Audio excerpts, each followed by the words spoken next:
Okay, इसमें हम दो तीन चीजें करेंगे। ठीक है, मोमेंटम का यूनिट जो होता है वो कुछ यूं करके लिखते हैं हम सिंबल, और इसका फॉर्मूला होता है मैस इनटू वेलोसिटी।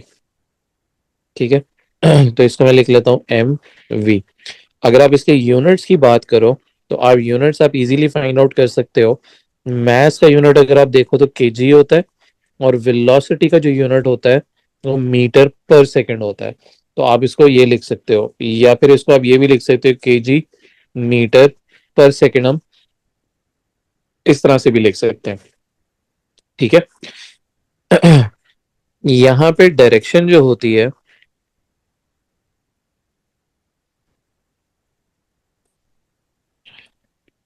वो इम्पोर्टेंट है। किस सेंस में इम्पोर्टेंट है? क्योंकि डायरेक्शन चेंज होने से आपकी वेलोसिटी का जो साइन है वो चेंज हो जाता है। लाइक फॉर एग्जांपल, अगर मेरे पास ये एक ऑब्जेक्ट है और ये मैं कहता हूँ ये 3 मीटर पर सेकंड की स्पीड है और ये 7 केजी है। अब मैं आपसे कहता हूँ कि आपने इसका मोमेंटम फाइंड आउट करना है, तो आप मैस इनटू वेलोसिटी करोगे जो कि 3 है, तो आपका आंसर आया 21। हाउएवर, अगर मैं ये सेम चीज चेंज कर लूं और मैं ये लिखूं कि ये 7 केजी है, बट अब मेरी जो डायरेक्शन है वो ये है, और इसको मैं माइनस तो नहीं, मैं इसको लिखता हूँ ये 5 मीटर पर सेकंड की स्पीड है। ठीक है। अगर मैं इस डायरेक्शन को पॉजिटिव कंसिडर कर रहा हूँ तो मैं बैकवर्ड डायरेक्शन को नेगेटिव कंसिडर करूंगा। तो जब मैं यहाँ पे मोमेंटम निकालूंगा तो मुझे लिखना पड़ेगा 7 इंटू -5। तो मेरा आंसर निकलेगा -35। ये जो माइनस है ये इंडिकेट कर रहा है डायरेक्शन को। यहां तक बात समझ आई है कि नहीं आई?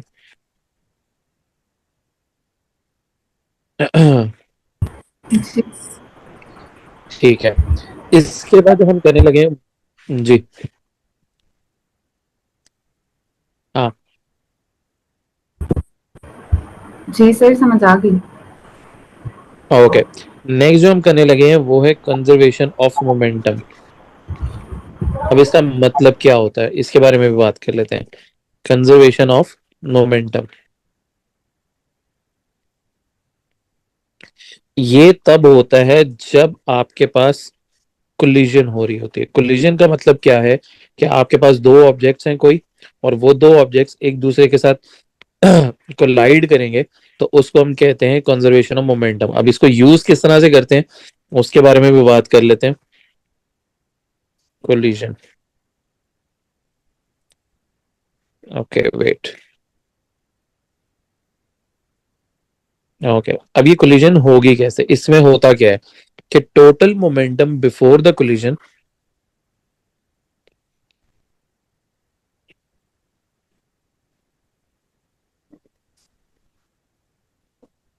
Before collision is equals to total momentum after the collision। इसका मतलब ये है कि जितना मोमेंटम आपका कोलिजन से पहले होता है उतना ही मोमेंटम आपका कोलिजन के बाद होता है। वो एक ऑब्जेक्ट से दूसरे ऑब्जेक्ट में ट्रांसफर हो सकता है, बट दोनों रहेगा वो इक्वली। ठीक है। अब इसका मतलब क्या है? लेट्स इमेजिन कि आपके पास बिफोर में कर लेते हैं और एक आफ्टर में कर लेते हैं। मैं कहता हूं आपके पास ये एक ऑब्जेक्ट है। ओके, आपके पास एक ऑब्जेक्ट है, इसको मैस कर लेते हैं 2 केजी। इसको कह देते हैं ये ऑब्जेक्ट ए है। और ये बी वाला जो ऑब्जेक्ट है इसको कर लेते हैं 4 केजी। ये ऑब्जेक्ट बी है और ये मूव नहीं कर रहा। ठीक है। आफ्टर के अंदर कुछ कर लेते हैं। ओके, इसको कर लेते हैं ये है 10 metre per second. Okay, collision के बाद मैं कहता हूँ इसकी स्पीड रहेगी 4 मीटर पर सेकेंड। ये मेरा ऑब्जेक्ट ए है, और बी वाला जो ऑब्जेक्ट है इसकी स्पीड अननोन है, ये हमें नहीं पता। ये हमने फाइंड आउट करनी है कि आफ्टर द कोलिजन जो है वो आपकी स्पीड क्या है। ठीक है। अब कंजर्वेशन मोमेंटम का फॉर्मूला ये होता है m1 u1 plus m2 u2। इसका मतलब ये है mass of the first object into the speed of the first object plus mass of the second object into the speed of the second object. अब यहाँ पे ऑब्जेक्ट्स दो हैं इसलिए दो लिखे, अगर तीसरा भी ऑब्जेक्ट होता तो हम उसको भी लिख लेते, और ये इक्वलेंट होगा m1v1 प्लस m2v2। अब आपके पास जो जो वैल्यूज हैं प्लग इन करना शुरू करो। जैसे mass of the first object है 2 और उसकी स्पीड थी 10, दूसरे ऑब्जेक्ट का मैस था 4 बट वो रेस्ट के ऊपर है तो उसकी इनिशियल स्पीड होगी 0। इसी तरह से after the collision A object का मैस तो वही रहा 2 बट अब स्पीड है 4 और दूसरे ऑब्जेक्ट का मैस था 4, इसकी स्पीड जो है वो है अननोन। अब आप इसको सॉल्व करो, ये आया 20, ये आया 8 plus 4v, 12 is equals to 4v और v की वैल्यू यहां से निकल आ गई 3। यानी बी वाला जो ऑब्जेक्ट है उसकी वेलोसिटी आफ्टर द कोलिजन जो है वो 3 होगी। Yes sir. जी सर समझ आ गई। ओके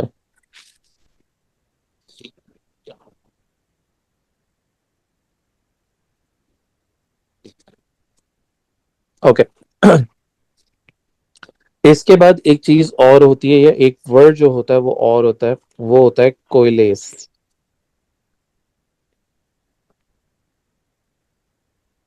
ठीक है, इसका मतलब होता है ज्वाइंड टुगेदर, यानी दोनों ऑब्जेक्ट्स एक दूसरे के साथ ज्वाइन हो गए,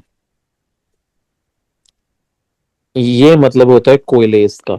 तो जहां पे भी ये वर्ड यूज होगा तो आपने ये समझ लेना है कि वो दो ऑब्जेक्ट्स कोलिजन के बाद वो दोनों कंबाइन होके इकट्ठे मूव हो रहे हैं। अब इसको यूज कैसे करेंगे ये देखो, मैं आपको कहता हूँ यही आपका सिस्टम है कुछ इस तरह का। आफ्टर के अंदर अब जब मैं कह देता हूँ कोयलेस का वर्ड, तो इसका मतलब ये हुआ कि मेरा एक ये वाला ऑब्जेक्ट, ठीक है,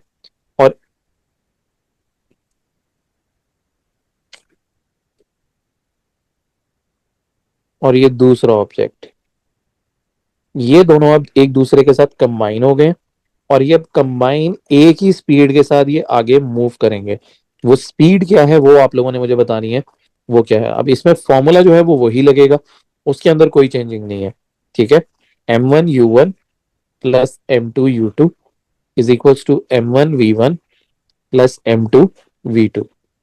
अब वैल्यू जब सब्सिट्यूट करते हैं तो 2 × 10 प्लस 4 × 0, अब 2 × v प्लस 4 × v, तो ये बना 20 और ये बना 6v। यहां से आप v की वैल्यू निकाल लो तो देखो 20/6 जो है वो क्या निकल के आता है, जो भी आपके पास डेसिमल में वैल्यू आ जाएगी वो हमारी स्पीड हो जाएगी। That would be the combined speed of both of the objects. बताओ समझ आया यहां तक कि नहीं आया? जी सर। Yes sir. ओके अब जैसे हमारे पास ये क्वेश्चन है, एक एक करके देखते हैं, फिर हम देखते हैं कि इसके अंदर हमने क्या करना है। अब इसमें ये है कि सिर्फ क्वेश्चन आपने ध्यान से पढ़ना है, ठीक है। कुछ क्वेश्चन इसके कभी कभी मुश्किल आते हैं, ठीक है, बट पहले हम जरा बेसिक्स देखते हैं, फिर हम बाकी जो क्वेश्चंस आते हैं उसको भी देखेंगे। ओके यहाँ पे वो ये कहता है कि आपके पास दो पार्टिकल्स हैं। ओके एक सिनेरियो बिफोर का बनाएंगे और एक आफ्टर का बनाएंगे, ठीक है। उसमें वो कहता है एक पार्टिकल पी है, ठीक है, जिसका मास जो है वो m है, और एक पार्टिकल क्यू है, ये p है, सॉरी ये q है, इसका मास है 0.2 kg। ठीक है, तो मैं 0.2 लिख देता हूँ चलो। वो कहता है p is projected at a speed of 2 metre per second, यानी p वाला जो पार्टिकल है उसको 2 मीटर पर सेकेंड की स्पीड से थ्रो किया towards q which is stationary. इसका मतलब है q वाला ऑब्जेक्ट मूव नहीं कर रहा। After the collision p and q moves in the opposite direction. इसका मतलब ये हुआ कि आफ्टर द कोलिजन ये मेरा पार्टिकल p है, ये मेरा पार्टिकल q है, दोनों ऑपोजिट डायरेक्शन में जाएंगे। अब आप खुद इमेजिन करो, जब ये वाला बॉल p वाला बॉल q को जाके हिट करेगा तो q वाला बॉल तो नेचुरली आगे जाएगा, पी वाला बॉल जो है वो ऑपोजिट डायरेक्शन में मूव करने लग जाएगा। तो जब आप इसके एरोज लगाओगे तो मैं इसका एरो इस साइड पे लगा लेता हूँ क्यू का, और पी का जो एरो है वो बैक साइड पे लगा लेता हूँ। अब उसने स्पीड भी बताई हुई है कि ऑपोजिट डायरेक्शन में मूव करते हैं with speed of 0.5 and 1 metre per second. तो ये स्पीड हो गई हमारी 0.5 मीटर पर सेकेंड, और ये स्पीड हो गई हमारी 1 मीटर पर सेकेंड। ये है हमारा आफ्टर का सिनेरियो। अब आपने क्या करना है कि कंजर्वेशन ऑफ मोमेंटम का फॉर्मूला लगा लेते हैं, m1u1 plus m2u2 is equals to m1v1 plus m2v2। अब m1 m है और स्पीड थी उसकी 2, दूसरे का मैस 0.2 है बट वो स्टेशनरी था तो उसकी वेलोसिटी 0। उसके बाद आफ्टर के अंदर अगर आप देखो तो पी वाला जो ऑब्जेक्ट है उसका मैस तो m है, अब स्पीड क्या लेंगे उसकी हम, पी वाले सर ऑब्जेक्ट की, 0.5 लेकिन डायरेक्शन भी तो इंपॉर्टेंट है ना, उसका भी तो नेगेटिव ध्यान पॉइंट रखना है। फाइव हाँ जी, यहाँ पे सिर्फ यही एक चीज थी जिसका आपको ध्यान रखना है, क्योंकि बैकवर्ड डायरेक्शन को हम नेगेटिव कंसिडर कर रहे हैं, आगे वाली डायरेक्शन को हम पॉजिटिव कंसिडर कर रहे हैं। ठीक है, तो इसलिए आपने इसका ध्यान रखना है।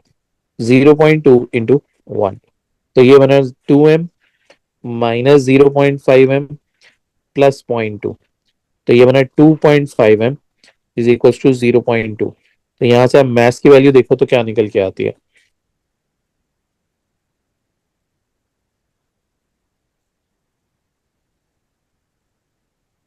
जी, मैथ देखो कितना निकल के आता है। सर 0.08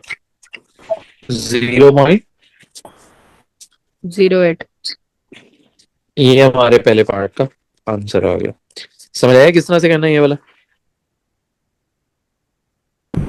जी सर। ओके,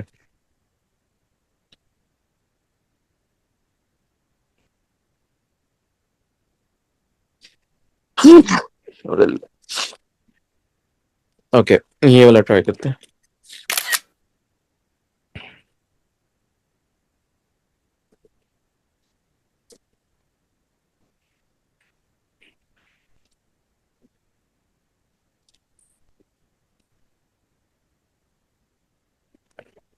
ओके, अब यहाँ पे अगर आप देखो वो ये कहता है कि आपके पास दो स्मॉल स्फीयर्स हैं, ए और बी विद इक्वल रेडियस, और दोनों के मास की वो बात करता है। एक का मास 4 है और दूसरे का मास m है। तो यहाँ पे मैं लिख लेता हूँ, ये मेरा मास हो गया 4 kg, और दूसरे का जो मास है वो हो गया मेरे पास m kg। ये मेरा ए है और ये मेरा बी है। वो कहता है initially sphere B is at rest and A is moving towards the B with speed of 6 metre per second. तो यहाँ पे मैं स्पीड मार्क कर लेता हूँ 6 मीटर पर सेकेंड। ओके, ये है मेरा बिफोर का सिनेरियो। उसके बाद वो कहता है after the collision A moves with speed of 1.5 metre per second and B moves, okay थोड़ा सा गलत हो गया, हाँ, और वो कहता है B moves with speed of 3 metre per second. Okay, तो इसको भी मैं यहाँ नीचे लिख लेता हूँ। ओके, इसको थोड़ा सा हम चेंज कर लेते हैं। ओके, आफ्टर के सिनेरियो में, अच्छा अब यहाँ पे आपको प्रॉब्लम क्या नजर आती है, उसने कोई यहाँ पे आपको डायरेक्शन बताई है कि ए और बी की कोलिजन होने के बाद ए किस साइड पे जा रहा है और बी किस साइड पे जा रहा है, बताओ। No sir. तो यहाँ पे एक्चुअली जब आप नीचे क्वेश्चन पढ़ो वो कहता है find the two possible values of the loss of kinetic energy due to the collision. दो वैल्यूज कहाँ से आएंगी, इसमें ये होगा कि एक सिनेरियो हम कंसिडर करेंगे कि दोनों सेम डायरेक्शन में जा रहे हैं, और दूसरा सिनेरियो हम कंसिडर करेंगे कि दोनों डिफरेंट डायरेक्शंस के अंदर जा रहे हैं। यानी फॉर एग्जांपल एक सिनेरियो में मैं कंसिडर कर रहा हूँ, इसको मैं कह देता हूँ 1। आफ्टर का फर्स्ट सिनेरियो क्या है कि इसमें ये after the collision A moves with the speed of 1.5 and B moves with the speed of 3। इसी तरह इसका एक और सिनेरियो होगा जिसमें हम कहते हैं ये दोनों ऑपोजिट डायरेक्शन में मूव करेंगे। एक सेकेंड, हाँ, सेकंड सिनेरियो हमारे पास क्या है, इसको मैं यहां से रेस कर लेता हूँ। हाँ, तो सेकंड सिनेरियो अगर आप देखो तो वो ये होगा कि दोनों ऑपोजिट डायरेक्शन के अंदर जाएंगे। इधर 1.5 की स्पीड यहाँ होगी और बी जो है वो उधर दूसरी डायरेक्शन के अंदर जा रहा है। ये दो मेरे डिफरेंट सिनेरियोज है आफ्टर के लिए। तो पहले हम सिनेरियो वन के साथ कर लेते हैं। तो मैं यहाँ लिख लेता हूँ S1 सिनेरियो वन। ठीक है, अब उसमें M1U1 या MAUA plus MBUP। Okay, M1V1 ही ठीक रहता है। MAVA plus MBVP। Okay, 4 into 6 plus M into 0। Okay, अब सिनेरियो नंबर वन लेना है। आफ्टर में देखो तो मैथ 4 है, स्पीड 1.5 है, और दूसरे में मैथ M है बट स्पीड 3 है। अब जरा इसको सॉल्व करते हैं। तो 24 = आप बताओ, 4 into 1.5 आ जाएगा हमारे पास 6 प्लस 3M। तो M की यहाँ से वैल्यू निकालो। देखो, 24 - 6 करते हैं 18, और 18/3 करते हैं तो वो निकल के आता है 6। तो सिनेरियो वन के अंदर हमारा मैथ जो है वो है 6 kg। यहां तक बात समझ आती है कि नहीं? Yes sir. ओके, अब अगर हमने kinetic loss of kinetic energy दोनों सिनेरियोज में निकालना है, ठीक है, तो सिनेरियो वन में हम पहले बिफोर की काइनेटिक एनर्जी निकाल लेते हैं, और फिर सिनेरियो और आफ्टर की काइनेटिक एनर्जी निकाल लेते हैं, एक एक करके। बिफोर वाले सिनेरियो की जब आप काइनेटिक एनर्जी निकालते हो तो हाफ ऑब्जेक्ट मास 4 into 6 का square plus half into M जिसकी वैल्यू 6 निकली, और वो स्टेशनरी था तो इंटू 0 का स्क्वायर। इसी तरह आफ्टर में अगर आप देखो, सिनेरियो वन के अंदर आपका मैस 4 के साथ स्पीड थी 1.5 का स्क्वायर, और हाफ 6 के साथ इंटू 3 का स्क्वायर। तो दोनों काइनेटिक एनर्जीज बताते हो क्या निकल के आती हैं बिफोर और आफ्टर की? सर पहले वाले का 72 पहले और वाले का 72, दूसरे वाला 31.5। 31.5। तो जब मुझे लॉस बताना है काइनेटिक एनर्जी का, तो मैं 72 - 31.5 कर लेता हूँ। तो बताओ कितना निकल के आया? 40.5। 40.5। 40.5। ठीक हो गया। 40.5 ये है loss in the kinetic energy for the scenario one only. अब हमें यही सेम स्टेप्स रिपीट करने हैं फॉर द सिनेरियो टू। ठीक है, जब हम सिनेरियो टू के लिए करते हैं तो आप देखो मेजोरिटी ऑफ द वैल्यूज जो हैं वो आपकी सेम रहेंगी, बस थोड़ी सी वैल्यूज चेंज होती हैं। तो ये देखो कौन सी वैल्यूज चेंज होती है, मैं आपको यहाँ पे दिखाता हूँ। ये सेम चीज चल रही है इसके अंदर, ये वाली वैल्यू, इसमें जो वैल्यू पॉजिटिव 1.5 ली थी, तो आफ्टर के सिनेरियो में देखो तो डायरेक्शन ऑपोजिट होने की वजह से यहाँ पे सिर्फ वैल्यू लेंगे -1.5। अदर देन दैट यहाँ पे चेंज कोई नहीं आता। तो 24 = -6 प्लस 3M। तो यहां से मैथ निकल के आता है 10 kg। ये मैथ निकल के आया हमारा 10। अब जब आपने दोबारा से लॉस इन काइनेटिक एनर्जी निकालना है तो बिफोर और आफ्टर का हम सिनेरियो पकड़ेंगे। ठीक है, वैल्यूज में तो देखो चेंज आएगा, वो सिर्फ M की जगह पे आएगा। अगर आप मैथ्स जहाँ पे, ये मैंने पहले 6 लिखे हुए थे, यहाँ पे मैथ्स की वैल्यू हमारे पास इधर भी 10 है और इधर भी 10 है। अब आप मुझे बताएं कि अब हमारी बिफोर और आफ्टर की काइनेटिक एनर्जीज जो है वो क्या निकल के आती है?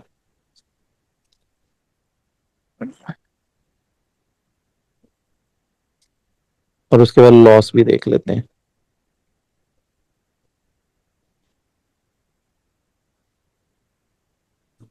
आई थिंक पहले वाली तो 72 ही निकल के आएगी, दूसरी वाली क्या निकल के आती है?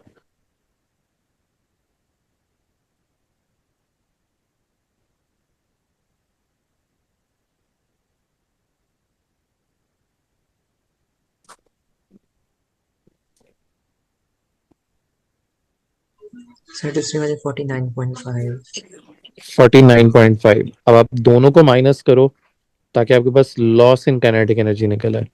तो कितना निकल के आता है लॉस? 22.5 22.5 जूल्स। ओके ठीक है, ये एनर्जी निकाल रहे हैं तो इसके यूनिट्स होंगे हमारे पास जूल्स। तो ये वाला क्वेश्चन हमने कुछ इस तरह से करना था। तो बेसिकली सेम स्टेप्स आपने रिपीट करने हैं, सिनेरियो 1 और फिर एक सिनेरियो 2। ये दो पॉसिबिलिटीज हैं जो निकल के आएंगे आपके पास। बताओ इस वाले क्वेश्चन में कोई चीज कोई बात ना समझ आई है?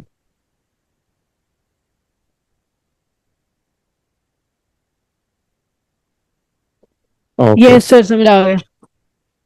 ओके, ठहरो और देखते हैं इसके अंदर कोई क्वेश्चन हो। ओके एक्चुअली ये वाला ट्राई करते हैं।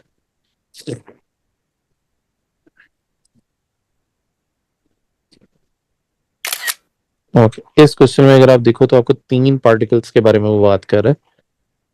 तो एक्चुअली इसको पहले कर लेते हैं।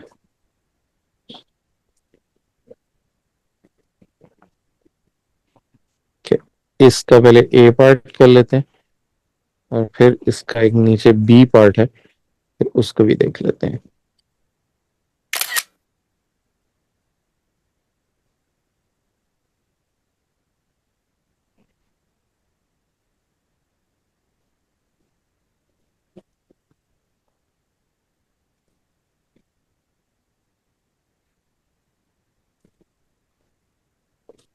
ओके इस पार्ट को थोड़ा नीचे ले आते हैं।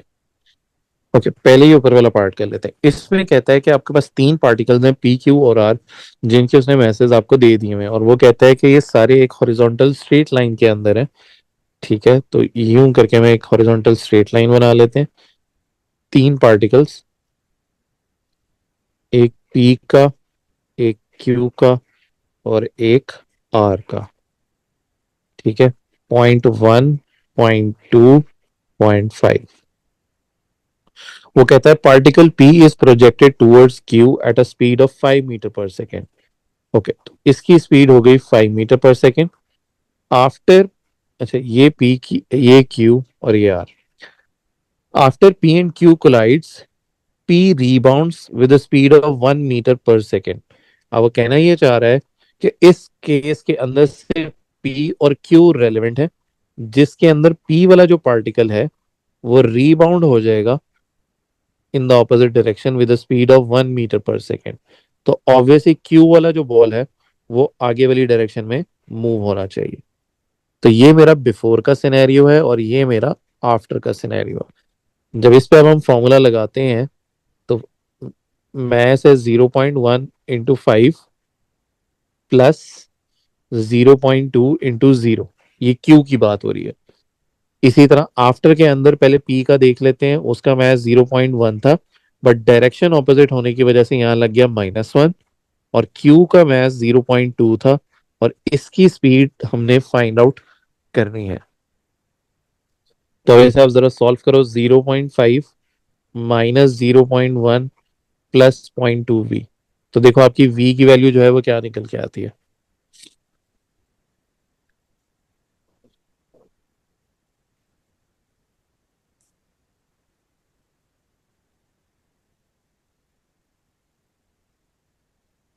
जी 3। 3 निकल के आती है। ठीक हो गया। 3 metre per second is the speed of Q now. अब वो क्या कहता है नेक्स्ट पार्ट के अंदर, अब वो कहता, हाँ पूछ लो, यहाँ तक किसी ने कुछ पूछना है तो। नहीं सर, समझा। ओके अगले वाले पार्ट में अगर आप देखो तो वो ये कहता है कि अब जो क्यू वाला बॉल है वो आर वाले ball, Q collides with R immediately after the collision, Q R begins to move with the speed of V. Okay पहले देख लेते हैं इस केस के अंदर। अब ये जो आर वाला बॉल था ना वो इधर करके पड़ा हुआ था, ये था आर। अब वी की वैल्यू तो हमने निकाली है 3 मीटर पर सेकेंड। अब वो कहते हैं क्यू और आर आपस में एक दूसरे के साथ कोलाइड करेंगे immediately after the collision with Q, R begins to move with the speed of V. तो आफ्टर के इसके सिनेरियो में आर वाला जो पार्टिकल है वो with the speed of V move करने लग जाता है।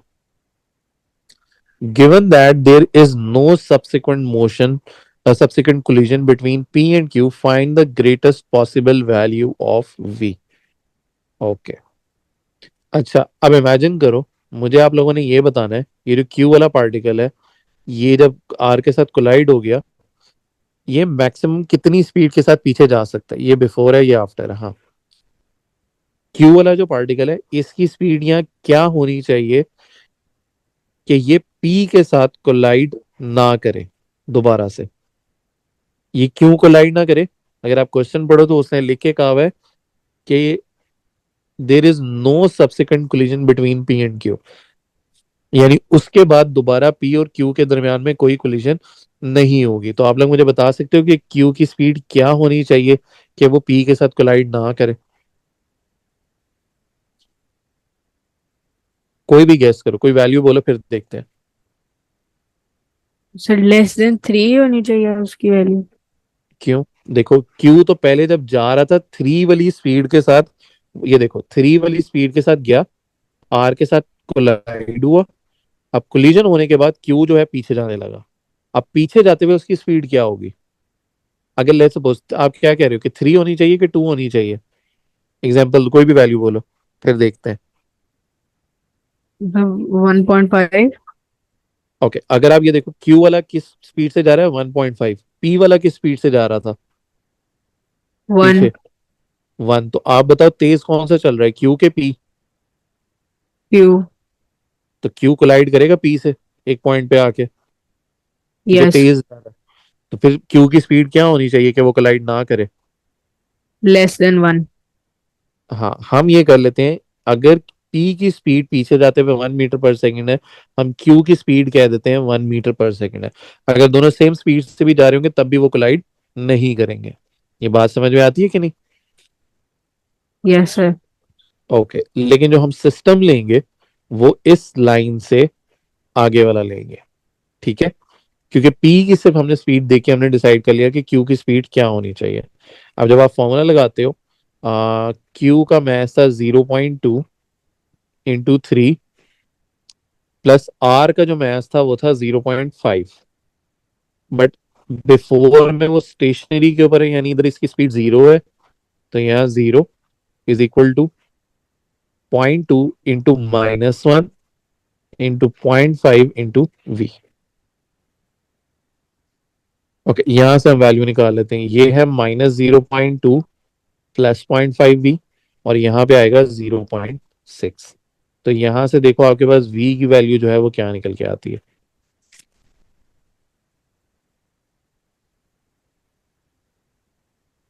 1.6। 1.6, ये हमारा आंसर होगा। बताओ ये समझ आया कि नहीं आया? क्योंकि इसमें थोड़ी कंफ्यूजन थी कि क्यू की हम स्पीड क्या लेंगे। बाकी तो सारी चीजें हमारे पास गिवन थी, क्यू की स्पीड अननोन थी, जो कि हमें पी यस के सर ऑब्जेक्ट समझ के आ साथ गया। ठीक है। हाँ, बाकी लोग मोमना, मायरा, अनस, हाँ भी। जी सर। जी सर। हम्म, जी सर समझा। देख लो।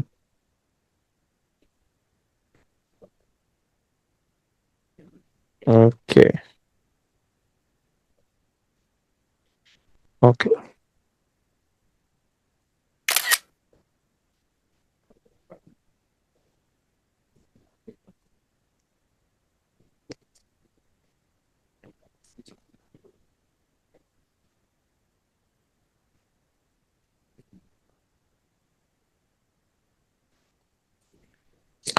ओके। वो ये कहता है कि आपके पास पार्टिकल पी है जिसका मास दिया हुआ है और पार्टिकल क्यू है जिसका मास दिया हुआ है, are free to move, P and Q moving directly towards each other with the speed of this and this. इसका मतलब क्या हुआ कि हमारे पास यहाँ पे दो पार्टिकल्स हैं, एक पी का और एक क्यू का, दोनों एक दूसरे की तरफ मूव कर रहे हैं।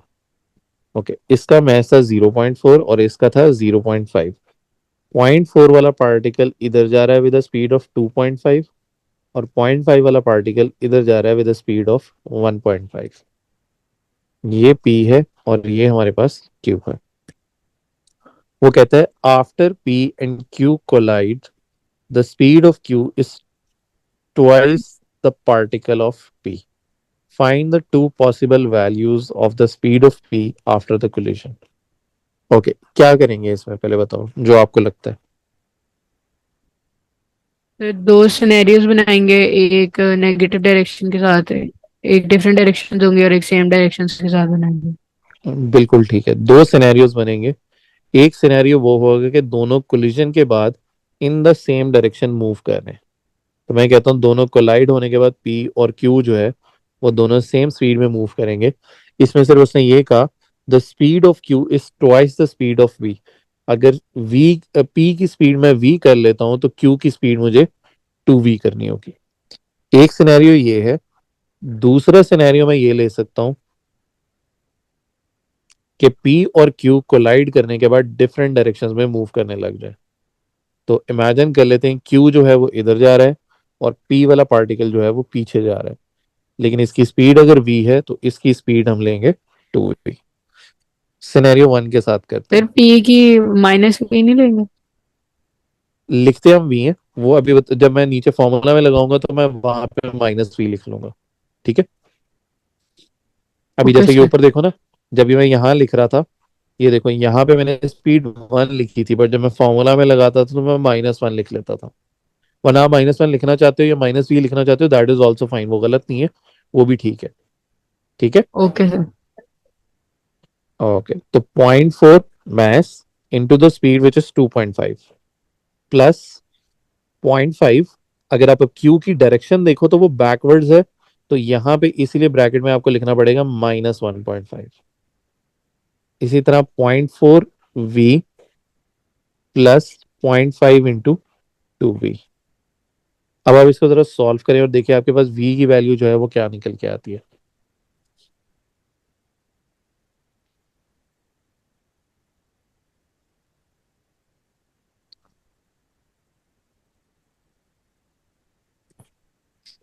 हाँ.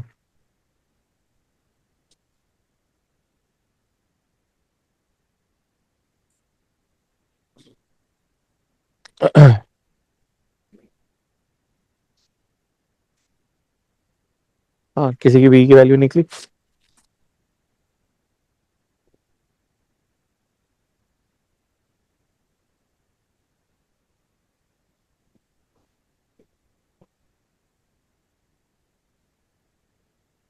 सर 5/28 आ रही है।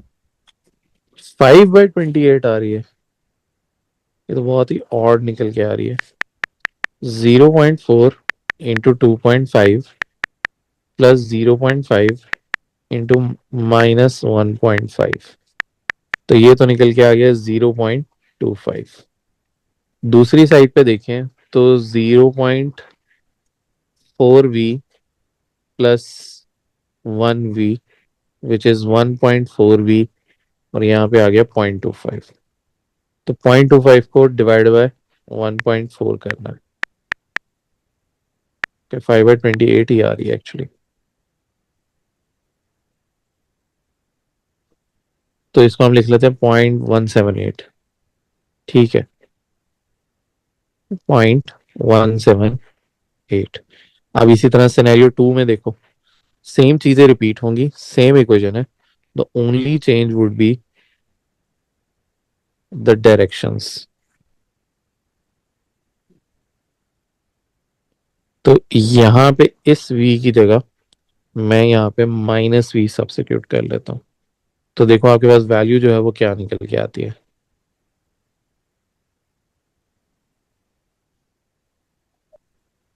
सर 0.417। 0.4116. 6। के 7, पहले आपने कुछ और बोला. सर 417 बोला था लेकिन 41666 है सर। ठीक है, v की वैल्यू मैं यहाँ लिख लेता हूँ